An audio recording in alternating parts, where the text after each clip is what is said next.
भजन विभव सकल बस करहीं। जो सद्गुरुदेव भगवान की चरण रज को अपने मस्तक पर धारण करते हैं उन्हें संपूर्ण वैभव प्राप्त हो जाता है।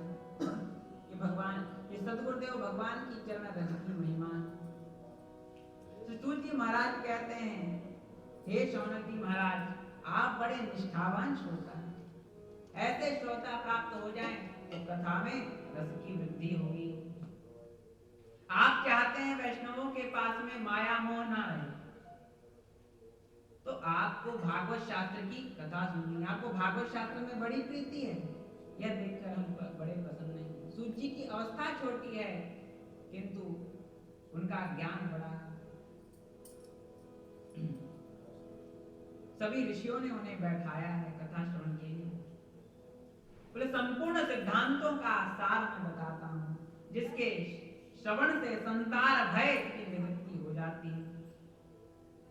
उस समय फिर शंकराचार्य भगवान की डांट भी सुननी पड़ती। शंकराचार्य भगवान ने देखा एक व्यक्ति औषधि ले रहा था। बोले क्या कर रहे हो? बोले महाराज रोग है, औषधि ले रहा हूं। शंकराचार्य भगवान भी बड़े कृष्ण भक्त थे।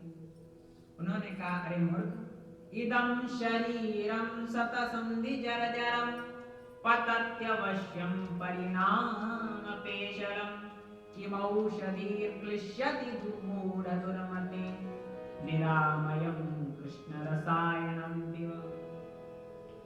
ये कृष्ण रसायन, कर्ण रसायन, भागवत जी कर्णपुटों से पान करने वाला यह रसायन है। तुम्हें मैं श्री कृष्ण रसायन देता हूं, जिससे तुम्हारा संपूर्ण रोग नष्ट हो जाएगा, भव रोग नष्ट हो जाएगा।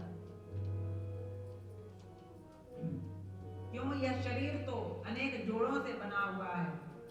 इस शरीर की सार्थकता भगवान नाम में है। रसो वैसा रसस्य अयनम रसायनम, रसस्य भगवता कृष्ण चंद्रस्य अयनम निवासो यत्र तत् रसायनम भागवतम। श्रीमद् भागवत के लिए यही प्रार्थना है। काल व्याल मुखग्रास त्रास निर्नाश हेतवे श्रीमद् भागवतम शास्त्रम कलौ कीरेण भाषितम। कालों की सर्प के मुख का ग्रास ये जीव बना जा रहा है। इसकी भय की निवृत्ति के लिए श्री सुखदेव महर्षि ने भागवत शास्त्र का उपदेश किया। शासनोदिति शास्त्रम, शासन करने से भागवत जी को शास्त्र कहा गया। इदम करणीयम इदम ना करणीयम इति मुहुर्मुहुर् प्रवदन्ति इति शासन वचनात् शास्त्रम। ये शासन वचन है, कहा गया है इसमें, ये इसलिए शास्त्र है। श्रीमद् भागवत महापुराण कालरूपी सर्प के मुख के ग्रास के विनाश का उपाय है। श्रीमद् भागवत शास्त्र के यह उपदिष्ट महान औषधि, इस औषधि को ग्रहण करने से जीव मुक्त हो जाता है। सबके ऊपर यह काल अपना मुख फैलाए बैठा है।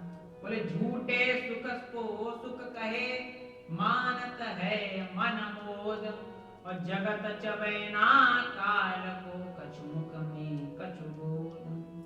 बोले काल कवलित जीव इस प्रकार से जो मृत्यु को स्वीकार कर रहा है, मरा हुआ मरने की तैयारी कर रहा है, वो क्या सोचता है कभी किसी की मृत्यु होने जा रही है, वो बच गया।